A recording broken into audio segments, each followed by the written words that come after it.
Good morning mga ka-agritipits ka farmers, kamanalon ka magsasaka, long time no see tayo lahat. At ito na parotobator na tayo, basal unang araro na sa saka natin. Ayan, para mabulukan. Nagpa rotobator tayo nung nakarang araw, November 31 2024, at gusto kong tignan doon sa dulo kung na-rotobator ba. Ikutan lang natin habang magkwentuhan tayo konti.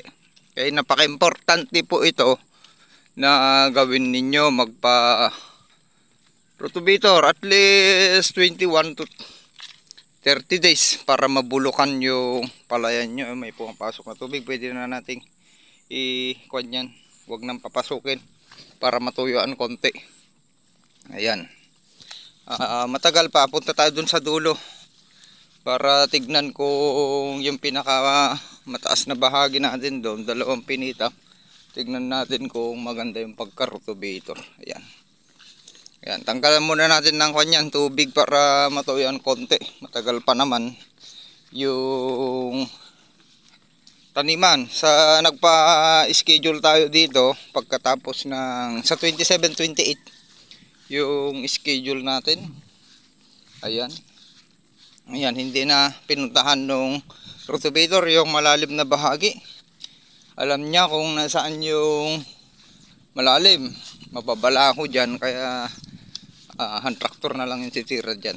Ayan, o ayan, o malalim dyan. Okay, maganda para maaga kayong magpaararo para mabulukan yung inyong sakahan. Alam nyo na kung hindi nabulukan yung ating sakahan ay magkakasakit yung palay. Puntahan nyo yung YouTube channel natin, Agritipid PH. Daming mga videos na yan, at napaka-importante din mga Agritipids na ka-farmers na yung puntahan nyo yung seedborne. Marami ng soil-borne disease sa ating palayan. Anong dahilan? Sa mga nakukuha nating binhi na bibili or galing sa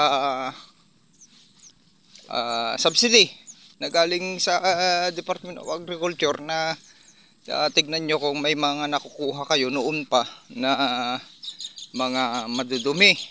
Makita nyo naman yung binhi, yung butil pa lang may mga batik-batik na may seedborne disease na yon. Makikita nyo kung ganun yung butil, kaya tignan nyo mabuti kung hindi malinis. Lalo't yung mga farmers ngayon ay sanay na basta na lang tinalian, hindi na dumaan sa proper seed preparation. Tinalian na lang at inihinagis sa kung saan initya, walang seed treatment. Napaka-importante po doon, lalo yung bakani. I-search nyo sa Google kung ano yung matindi yan. Parang COVID yan, kung baga sa sakit ng tao ay COVID. Nandyan na sa seeds yung bakani. Tapos yung mga blight, kaya kailangan matreat. Puntahan nyo nandun na, gumamit kayo ng fungicide sa seeds. Kailangan na yan natanggalan bago isabog sa kamang punlaan para matanggal yung sakit sa inyong palayan. Sa seeds pa lang at sa soil, ang dami ng fungus at negative fungus at negative bacteria. Okay, bad fungus at bad bacteria, nandyan na sila. Kaya ayun, mayroon na bago sa protocol natin. Panoorin nyo lang kung paano tayo nag-seed treatment sa YouTube, meron yan. Puntahan nyo lang at panoorin ninyo. At yung pwede yon, yung copper hydroxide para sa blight. At sa bakane, pili yan. Talamak na kanya na kita una sa Japan. Yung bakane, yun yung madalas nating nakikita sa ating palayan na hindi nyo namamalayan, na ang ganda tignan pagdating sa pagdating sa finishing, nagkaka-dirty panicle yung ating mga seeds dahil sa may dala-dala ng sakit yung ating seeds, at yung parang kwan naman naguunahan na yung palay natin hindi normal yung paglaki. Yun yung tama naman ng bakani. Okay naman, ayos yung pagka rotovator. Tignan natin dito dahil kinukulan ng tubig dito. Okay naman siya. Ayan. O, tingnan nyo yung katabi natin na una pa. At least makakapagpabulok na tayo. At ito yung tamang panahon, dry season, para umani tayo ng malakas. Dahil nga, ang pangit ng panahon. Itong wet season, climate change. Ilang beses lang sumikat yung araw. Nung finishing natin ay palaging ulan at bagyo. Okay, tapos yung sa bakani, hindi kaya ng copper hydroxide po yun.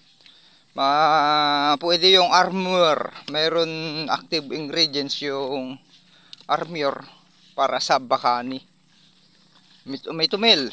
Ayan, yung mga fungicide na may active ingredients na para sa bakani. I-search nyo na lang sa Google para kanyo. Pwede nyong ibabad na lang.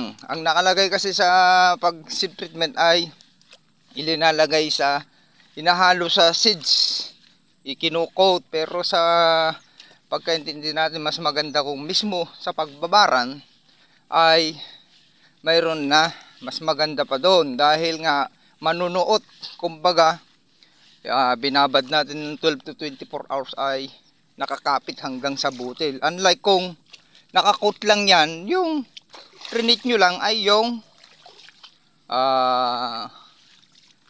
tawag doon, yung balat lang ang natreat ninyo, hindi totally doon sa loob ng butil, pati yung butil hindi nanuot. Kaya yun, mas maganda yung seed treatment natin na mismo sa tubig na. Yun ay mayroong kung 1 kilo 2 to 2.5 grams yung ilalagay ninyo na fungicide. Ganun lang yung kasimple. At sinubukan natin i-overdose ay okay naman, ay sumibol pa rin. Parehas lang yung sakto sa overdose. Kaya mas maganda, lagyan nyo na lang ng mas marami para sure.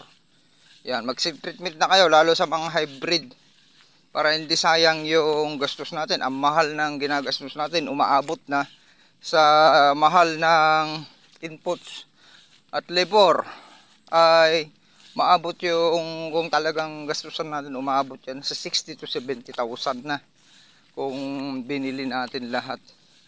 Okay, ganun na lang, sharing is caring. Ayan, itong tubig na to, tanggalan muna natin para matuyukan. Mas maganda. Okay na. Sharing is caring. Maraming salamat.